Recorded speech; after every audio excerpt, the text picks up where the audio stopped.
প্রত্যেক দিনের মতো আজকে আবারও একটি রেসিপি নিয়ে আপনাদের সামনে হাজির হলাম। আজকে আমি বানিয়ে নেব কাঁঠালের বীজ ভর্তা। তো প্রত্যেকেই বানাতে পারেন, আমি কিভাবে বানাবো সেটাই আজকে শেয়ার করব। নমস্কার বন্ধুরা, মাই কিচেন মাই ব্লগে সবাইকে আবারও একবার স্বাগত। তো আজকে রেসিপিটি বানানোর জন্য এখানে আমি বেশ কিছুটা পরিমাণ কাঁঠালের বীজ নিয়ে নিয়েছি। আর কাঁঠালের বীজের উপরে যে সাদা খোসাটা সেটাকে তুলে ফেলে দেব। তারপর দেখুন ভেতরে যে লাল মতন অংশটা রয়েছে সেটা আপনারা চাইলে তুলে ফেলে দিতে পারেন। আর তাছাড়াও এইভাবেও রেসিপিটি তৈরি করে নিতে পারেন। এখন গ্যাসের মধ্যে একটা কড়া বসিয়ে দিয়েছি, আর কড়াতে দিয়ে দিয়েছি এখানে 1 কাপ পরিমাণ জল। জলের মধ্যে দিয়ে দিলাম খুব সামান্য পরিমাণ একটু হলুদ গুঁড়ো, আর সাথে এখানে দিয়ে দেব খুব সামান্য পরিমাণ একটু লবণ। তারপর বীজগুলিকে দিয়ে দেব আর খুব ভালো করে সিদ্ধ করে নেব। তো আপনারা এই কাজটা করাতে না করে প্রেসার কুকারে দিয়েও বীজগুলি সিদ্ধ করে নিতে পারেন। যত ভালো করে বীজগুলি সিদ্ধ করে নেবেন ভর্তাটা কিন্তু ততটাই সুন্দর তৈরি হবে। তো বীজগুলি দিয়ে দিলাম, তারপরেই দেখুন এখানে 7 থেকে 8 মিনিট সময় সিদ্ধ করে নিয়েছি, আর বীজগুলি কতটা সুন্দরভাবে সিদ্ধ হয়ে গিয়েছে।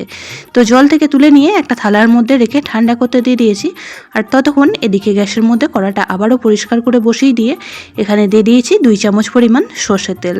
তেল খুব ভালোভাবে গরম হয়ে গেলে এখানে 8 থেকে 10 কোয়া রসুন দিয়ে দিলাম, আর খুব ভালোভাবে এখন রসুনটাকে ভেজে নেব। একদমই লালচে করে ভেজে নিতে হবে, আর রসুন কিন্তু এইভাবে ভেজে নিলে একদমই কিন্তু নরম হয়ে যাবে।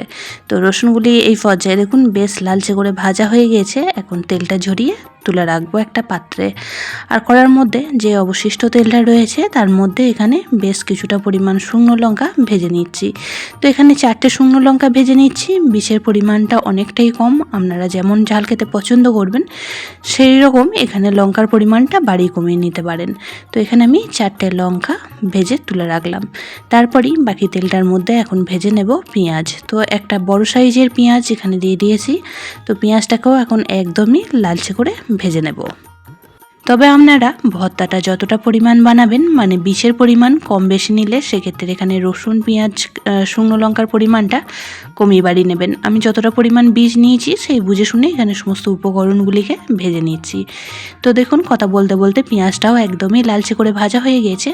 এখন তেলটা খুব ভালো করে ঝরিয়ে নিয়ে পেঁয়াজগুলিকেও একটা পাত্রের মধ্যে তুলে রাখছি। সামান্য উপকরণ দিয়েই এই ভর্তাটা তৈরি হয়ে যায়, আর খেতে কিন্তু ভীষণই ভালো লাগে। গরম গরম ভাতের সাথে এরকম ভর্তার রেসিপি থাকলে আর কিন্তু কিচ্ছু লাগবে না। আর ভর্তা খেতে কম বেশি আমরা সকলেই পছন্দ করি।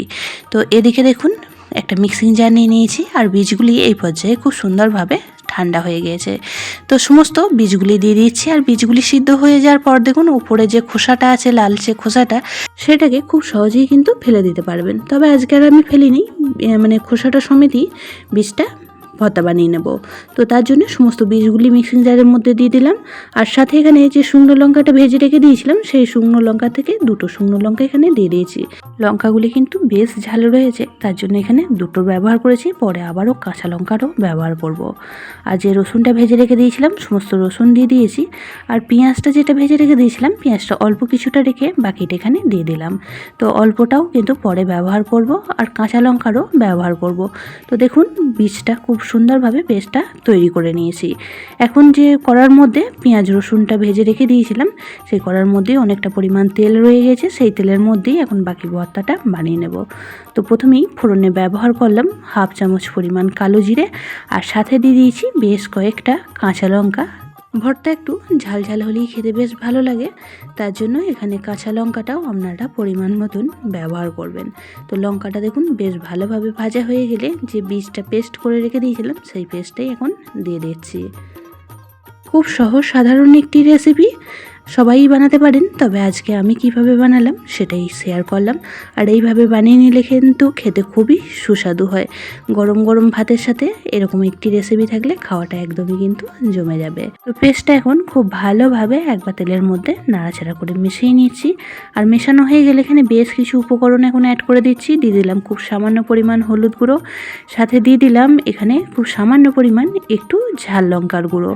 তাতে করে ভর্তার কালারটা কিন্তু খুবই সুন্দর আসবে।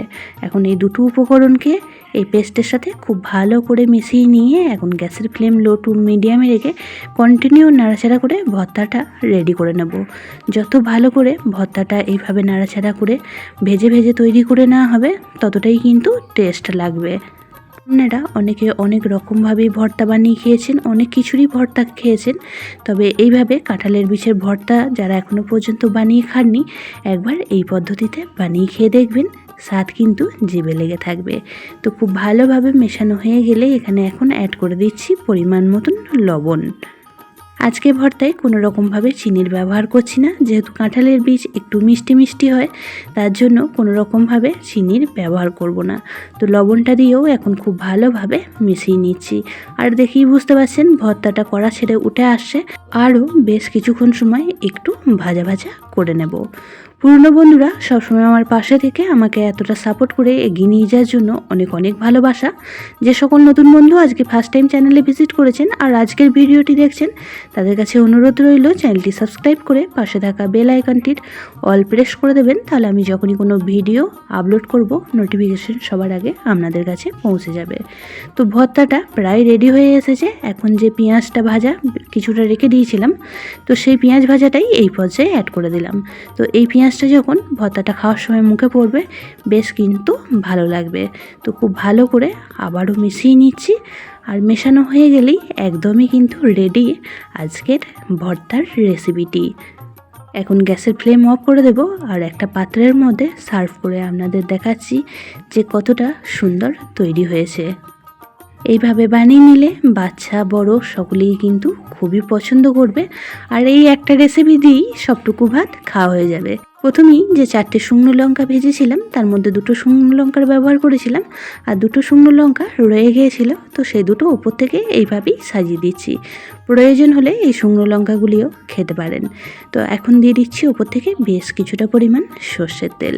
ভর্তা মানেই সর্ষের তেলের ঝাঁঝ। তো এখানে আমি দিয়ে দিয়েছি 2 চামচ পরিমাণ কাঁচা সর্ষের তেল। তো আজকের এই সহজ সাধারণ রেসিপিটি আপনাদের কাছে কেমন লাগলো অবশ্যই কমেন্ট বক্সে জানাবেন। যদি কোনো অংশে বেশি ভালো লেগে থাকে তাহলে একটা শেয়ার করে দেওয়ার অনুরোধ রইল। সবাই খুব ভালো থাকবেন, সুস্থ থাকবেন। আবারও দেখা হচ্ছে অন্য একটি নতুন কোনো রেসিপি ভিডিও বা ব্লগ ভিডিওর সাথে। ততক্ষণের জন্য সবাইকে টাটা।